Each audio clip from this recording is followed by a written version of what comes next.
Assalamualaikum warahmatullahi wabarakatuh. Perkenalkan, nama saya Ajeng Tri Astuti. Di sini saya dan anggota kelompok saya akan melakukan flowchart presentation. Namun sebelum itu, izinkan saya untuk memperkenalkan anggota kelompok saya. Yang pertama ada Mas Fauzil Adim. Selanjutnya ada Mbak Anggi. Say hello Mbak Anggi.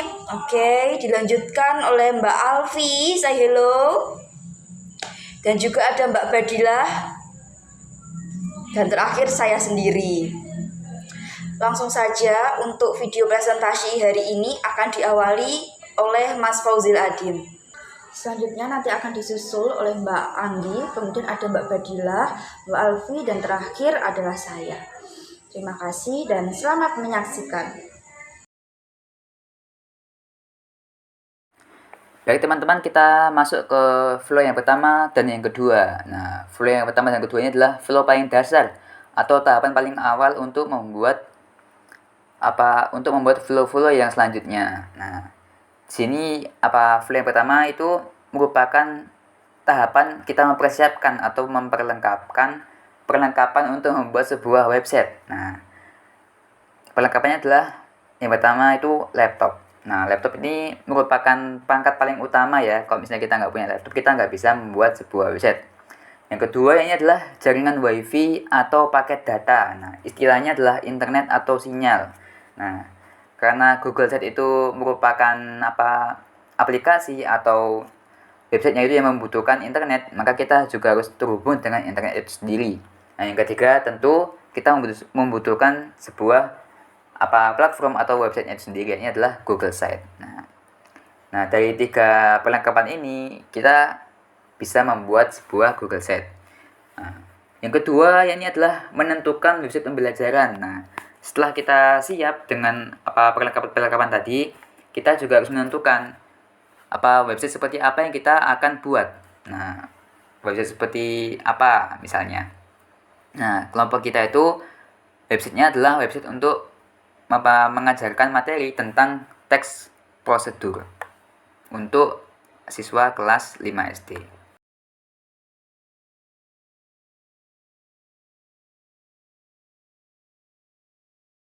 Selanjutnya ada flow yang ketiga dan keempat. Nah, ini setelah kita mempersiapkan, setelah kita menentukan website seperti apa yang kita mau buat, selanjutnya kita diskusi kelompok untuk memilih website apa yang akan dipakai. Nah, ini ya hampir sama dengan flow yang kedua ya. Jadi kita setelah menentukan website seperti apa, kita memilih websitenya. Nah, kan sebenarnya banyak selain Google Site itu banyak aplikasi atau website itu yang bisa dipakai untuk membuat sebuah website pembelajaran. Tapi kita diskusi, kita mempertimbangkan, kita memilih website dari Google Site. Nah, lanjut ke flow yang keempat. Nah, flow yang keempatnya adalah keputusannya kita menggunakan Google Site. Nah, ini jadi hasil akhirnya atau kesimpulannya kita memilih website dari Google Site itu sendiri. Lanjut untuk flow yang kelima dan keenam. Nah, ini merupakan tahapan menengah ya, hampir menengah, yakni diskusi alur pembuatan Google Site. Nah, mulai dari sasarannya, materi pembelajaran seperti apa. Nah, di sini kita setelah berdiskusi kita menemukan hasilnya, yakni adalah sasaran kita itu adalah anak kelas 5 SD. Nah, targetnya mereka memahami materi yang kita sampaikan melalui website Google Site tadi. Nah, selanjutnya mempersiapkan materi. Nah, materinya apa? Nah, setelah diskusi kita telah menentukan materi yang kita angkat adalah materi tentang teks prosedur.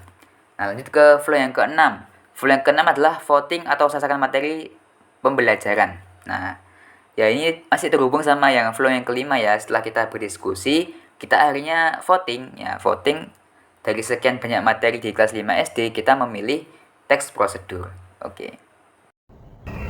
Selanjutnya yang ketujuh yaitu buka laptop, koneksikan internet, lalu buka website CP. Jadi langkah ini membuka laptop dan menghubungkannya dengan internet. Setelah koneksi tersambung, buka website CP sebagai referensi utama pengambilan materi. Yang ke-8, cari buku bahasa Indonesia kelas 5 SD atau MI dan mengambil materi teks prosedur. Jadi, pada laman CP itu, pengguna memilih buku bahasa Indonesia untuk kelas 5 SD atau SM. SD atau MI dan mencari materi yang relevan, yaitu teks prosedur. Yang kesembilan, pembagian job desk tim, yakni agar pembelajaran lebih terstruktur dan efisien. Jadi setiap anggota mendapatkan tugas dan peran masing-masing dan berbeda sesuai dengan keahlian atau minat. Selanjutnya,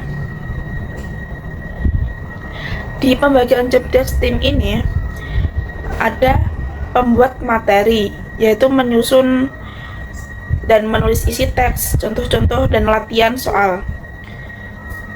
Yang kedua, penentuan desain, yang bertugas merancang tampilan visual Google Site, termasuk tata letak, pemilihan warna, dan jenis huruf agar menarik dan mudah dibaca. Selanjutnya, membuat animasi. Di sini akan membuat gambar bergerak atau ilustrasi yang relevan dengan materi untuk membantu pemahaman siswa. Kemudian ada pengisi suara atau audio, merekam suara narasi atau penjelasan untuk melengkapi materi atau teks. Yang terakhir, pembuatan mini game. Di sini ada akan yang merancang permainan interaktif sederhana yang berkaitan dengan teks prosedur untuk membuat pembelajaran lebih menyenangkan. Yang 10, menentukan deadline pengumpulan tugas masing-masing. Di sini, proyek berjalan sesuai dengan jadwal, ditetapkan batas waktu atau deadline kapan setiap anggota harus menyelesaikan tugas masing-masing yang telah diberikan. Yang ke-11, voting. Dilakukan voting. Ini bertujuan untuk tanggal deadline yang paling disepakati oleh semua anggota tim. Yang ke-12, keputusan bersama. Setelah voting tadi, akan ada diskusi lebih lanjut yang disepakati secara final kapan setiap tugas akan dikumpulkan. Langkah ke-13, pengumpulan hasil job desk. Setiap anggota kelompok mengumpulkan hasil pekerjaan sesuai dengan deadline yang telah ditentukan. Dilanjutkan dengan langkah ke-14, yakni evaluasi bersama. Seluruh anggota berkumpul untuk melihat dan menilai hasil pekerjaan masing-masing, memberikan masukan, mengidentifikasi hal-hal yang sudah baik, dan menemukan potensi kekurangan atau hal yang perlu untuk diperbaiki. Setelah langkah 14, evaluasi bersama, flowchart masuk ke keputusan. Apakah hasil evaluasi sudah sesuai? Jika tidak, berarti masih ada kesalahan atau kekurangan. Maka alurnya masuk ke langkah 15, yaitu perbaikan kesalahan. Berdasarkan hasil evaluasi, setiap anggota memperbaiki bagian tugas mereka yang dianggap kurang atau perlu untuk disempurnakan. Setelah diperbaiki, proses kembali ke langkah 14, evaluasi bersama untuk dievaluasi ulang. Di langkah ini, tim memutuskan apakah hasil job desk sudah benar dan sesuai harapan. Jika sudah benar dan sesuai harapan, maka proses berlanjut ke langkah selanjutnya. Langkah selanjutnya adalah buka laptop, koneksikan dengan internet untuk membuka website Google Site dan mulai edit. Jadi, setelah semua materi dan elemen seperti desain, animasi, audio, dan minigame itu terkumpul dan diperbaiki, langkah selanjutnya yang pertama adalah membuka laptop sebagai perangkat utama. Setelah itu, hubungkan laptop dengan jaringan Wi-Fi atau paket data. Setelah koneksi itu semua stabil, buka website Google Site melalui browser. Kemudian, anggota kelompok yang sudah ditunjuk tadi mulai menyusun dan memasukkan semuanya ke dalam platform Google Site dengan mengatur tata letak, menambahkan gambar, audio, animasi, dan minigame agar menjadi satu kesatuan media pembelajaran yang utuh yang sesuai dengan kebutuhan materi yang telah dirancang sebelumnya.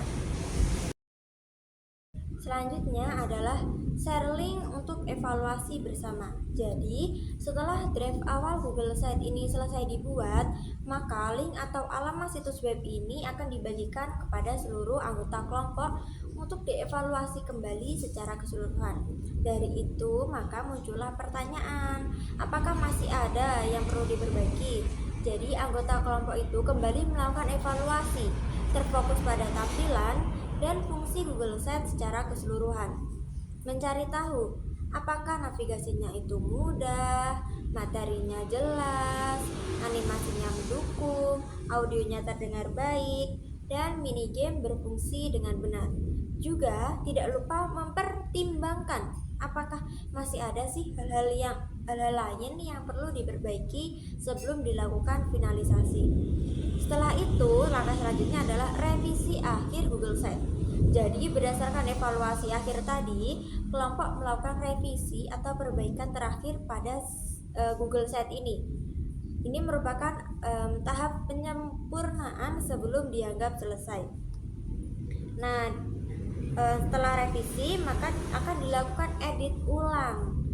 Setelah selesai mengedit, akan di-share link lagi kepada anggota kelompok untuk dilihat mana sih yang sudah benar, mana sih yang masih salah, terus gitu lagi berputar, revisi lagi, terus menunjukkan inilah Google Sites yang terbaru, terus dilihat lagi mana yang revisi, mana yang salah gitu. Nah, setelah dilakukan itu berkali-kali, maka akan muncul hasil final Google Sites. Jadi setelah semua itu dilakukan perbaikan, maka dihasilkanlah versi final dari media pembelajaran Google Sites yang siap digunakan atau diuji cobakan ke peserta didik.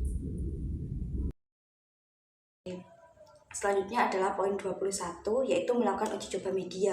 Uji coba media dapat dilakukan dengan berbagai cara, diantaranya dengan cara melakukan implementasi langsung di sekolah dengan bersama peserta didik, dan ada juga dengan cara melakukan hipotesis. Nah, sebenarnya untuk menguji apakah efektif banget atau enggaknya itu tuh bisa dapat dilakukan dengan cara yang pertama tadi, yaitu melakukan uji coba langsung di sekolah. Karena tidak memungkinkan untuk kita melakukan uji coba langsung di sekolah, maka kita melakukan hipotesis. Melakukan hipotesis berarti kita mencari jawaban sementara tentang keefektifan atau tingkat keberhasilan media yang kita buat tadi gitu.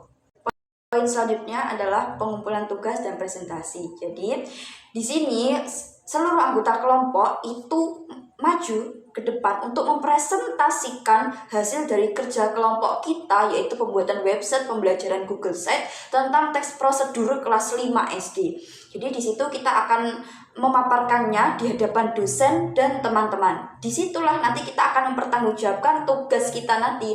Nah, jadi fungsi hipotesis itu diletaknya ketika kita melakukan presentasi untuk apabila kita nanti diberi pertanyaan. Contoh pertanyaan seperti ini, seberapa efektif dan berapa persentase keberhasilan dari media yang kalian buat. Nah, dari situ nanti kita bisa menjawab dengan cara memaparkan hipotesis yang telah kita buat. Dan poin selanjutnya yang terakhir adalah revisi jika diminta jika dosen menghendaki. Jadi setiap pembuatan kan mesti ada kurangnya. Jadi kita harus siap untuk membenahi apabila dosen menghendaki kita untuk merevisi bagian-bagian yang dosen anggap kurang tepat atau kurang pas. Terima kasih.